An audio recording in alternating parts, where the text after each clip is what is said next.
Tout le monde parle du régime cétogène pour les sports d'endurance, mais est-ce que c'est vraiment utile ou c'est encore une mode? On va voir ça avec Jean-Louis Talot qui va nous expliquer un peu tout ça. Il faut se méfier parce qu'on parle souvent, comme on en parlait dans un précédent podcast, la mode c'était la mode des manivelles plus courtes, comme le présentateur disait, comme le plateau symétrique était une mode. En réalité, des fois, on assimile à mode des choses qui n'en sont pas du tout. C'est-à-dire que dans la confusion générale, on dit ça c'est une mode, alors que ça c'est très sérieux, et ça c'est une mode et c'est pas sérieux du tout. Alors en ce qui concerne le régime cétogène, c'est très sérieux.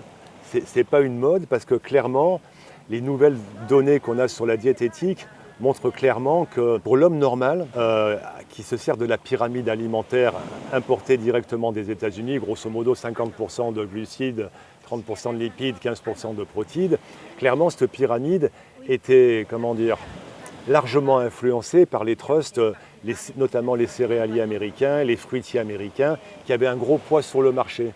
Et notamment les producteurs de maïs, et qui ont réussi dans les années 80 à faire infléchir la politique du gouvernement américain pour faire en sorte que le maïs soit si peu cher qu'il envahisse la planète. Donc le maïs maintenant sert de manière directe consommation cornflakes ou indirecte sucre de maïs, et même pour les animaux qui mangent du maïs, à beaucoup de choses. Clairement, les cétogènes voient que la pyramide alimentaire à 50% n'était pas due à la science, mais au business. Au marketing. Au marketing, toujours. Parce que les sucres ont un avantage incroyable. Ils ne sont pas chers, ils sont addictants, ils sont goûtants, et le piège est refermé. Donc peu coûtant. Donc il faut faire manger tout le monde. Donc la pyramide, 50% de glucides, clairement, pour ton corps, et d'où les épidémies maintenant mondiales, pandémie, diabète, résistance à l'insuline, foie gras, tout ça est dû à la quantité de sucre astronomique qu'on s'avale depuis l'après-guerre. Et grâce aux Américains, parce que c'est les céréaliers américains qui ont promu ça sur toute la planète. Tous les gens qui sont passés aux délicieuses céréales du petit déjeuner, pour le petit garçon cornflakes plus le jus d'orange, vous êtes sûr que là, vous en faites un accro, et il arrivera difficilement à se passer du sucre. Et pour le fonctionnement du corps, dont l'hypothèse est quand même qu'on on a une génétique qui a 100 000 ans, 200 000 ans, 300 000 ans. L'évolution des gènes, on sait que c'est assez lent. On mange comme ça à peine avec des céréales à peine depuis 8000 ans, mais du côté de la Mésopotamie, l'Europe 3000 ans. Donc c'est très nouveau pour nous, et manger beaucoup de sucre comme ça, c'est depuis l'ailleurs. Donc entre les 100 000 ans avant l'Homo sapiens, voire 200 000 ans, je ne remonte pas jusqu'à 300 000 ans. On peut remonter très loin, les premiers hominidés, mais bon, qui étaient quasiment carnivores. Jusqu'à maintenant, il y a une évolution de la nourriture, mais qui est en fait, quand on regarde sur une échelle, ce qu'on mange aujourd'hui, ça ne représente rien par rapport à notre génétique de chasseurs-cueilleurs. Et quand on dit chasseurs-cueilleurs, on s'aperçoit qu'ils chassaient beaucoup et qu'ils cueillaient ce qu'ils trouvaient, c'est-à-dire pas grand-chose. Des petites baies par-ci par-là. Voilà, des petites baies quand il y en avait. L'hiver, il n'y a pas de baies, tu fais comment? Les Esquimaux, l'hiver, il n'y a pas de baies. Donc ils mangent les abats. Parce que tu retrouves dans les abats et dans les graisses toutes les vitamines liposolubles. Donc il y a plein de tribus, soit les Esquimaux, soit les Maasai, qui trouvent tout ce qu'il faut en mangeant et les abats et le gras. Alors raconter ça en ce moment, je sais que ce n'est pas populaire. Déjà les podcasts précédents, on va se faire tirer à boulet rouge, mais clairement, la pyramide alimentaire est à l'envers. Elle était faite pour favoriser les céréaliers fruitiers américains, alors que les cétogènes sont là pour manger plus de protéines, parce qu'on est clair sur le sujet maintenant, les protéines, c'est au bas mot 1 gramme par kilo. Si on fait du sport, on augmente, et si on vieillit, on augmente encore, ce qui est paradoxal, parce que quand on devient vieux, on a moins envie de manger de protéines. Ah ouais. Et donc, il faut les augmenter parce que c'est le tube digestif qui capte toutes les 50% des protéines qui passent pour rester jeune, et donc au dépend des muscles. Donc, la quantité de protéines dans le cétogène, c'est la quantité de protéines et la quantité de gras qui est number one. Et pour l'assimiler, le gras. Et d'ailleurs, on appelle ça acide aminé essentiel, les protéines, et acide gras essentiel. Il n'y a pas de glucides essentiels. Ça n'existe pas. Ça n'existe pas, donc ils ne sont pas essentiels. Parce qu'en fait, on peut très bien fonctionner avec la néoglucogénèse sans sucre du tout.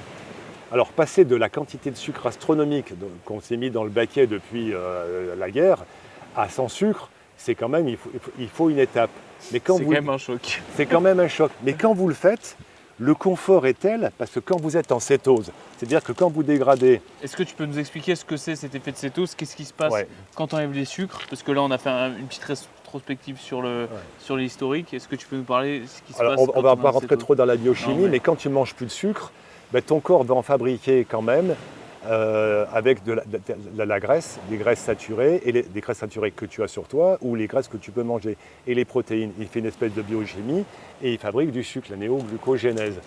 Et il fabrique les corps cétoniques.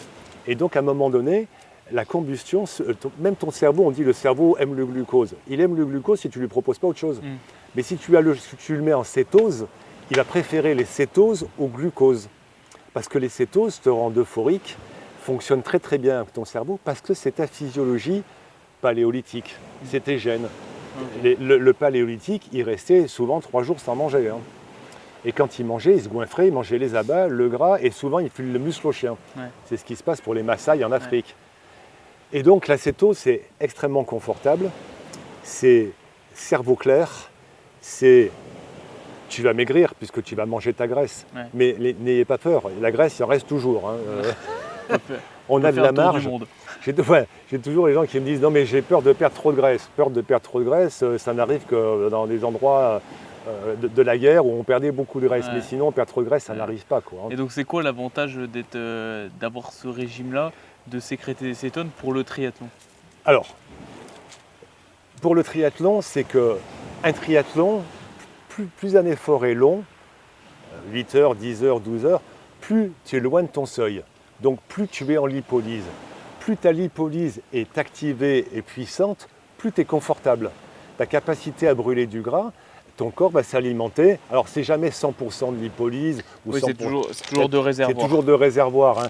Mais imagine que tu es sur un triathlon longue distance et que tu es confortable à 200 watts. Tu es peut-être à 60, 70, 80% de lipolyse, ce qui t'oblige à manger, pendant la compétition, pas besoin de manger beaucoup de sucre.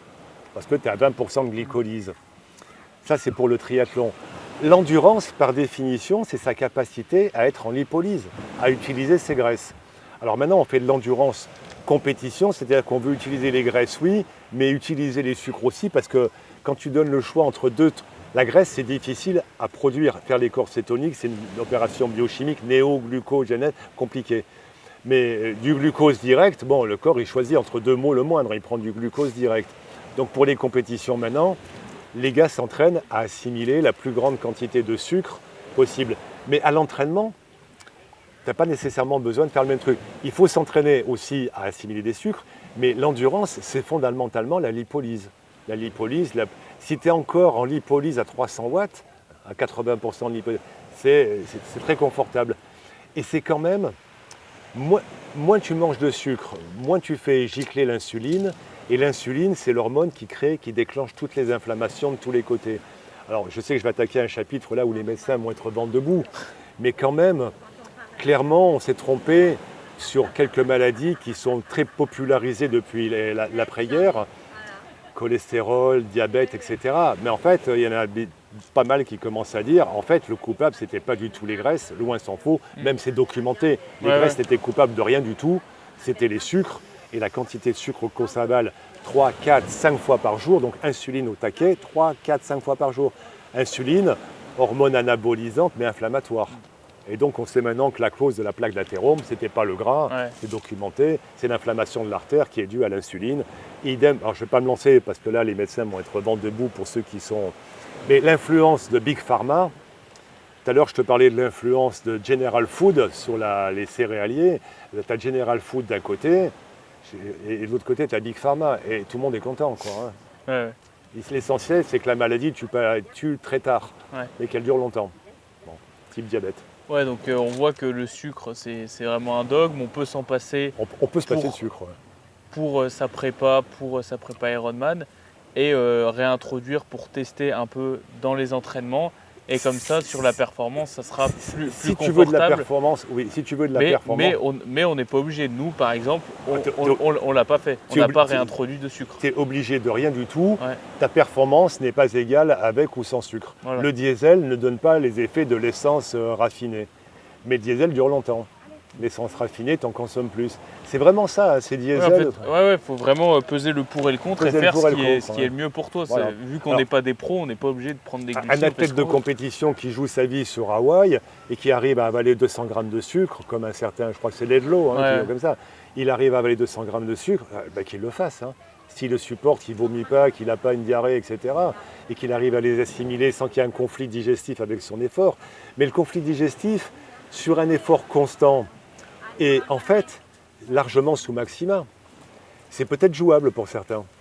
Un effort max, c'est-à-dire grimper un col et être au bout à bloc en haut du col, si tu as l'estomac qui est comme ça, tu risques de finir au bout du col Ouais. à la ramasse. Hein. Ok.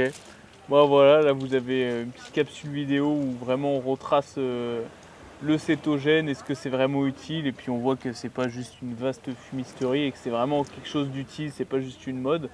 Donc si vous voulez vous lancer, on a un podcast avec Ulrich Génisson qui parle plus en détail du cétogène dans le sport. Donc je vous laisse aller le voir. Et puis abonnez-vous et on se retrouve pour la prochaine vidéo.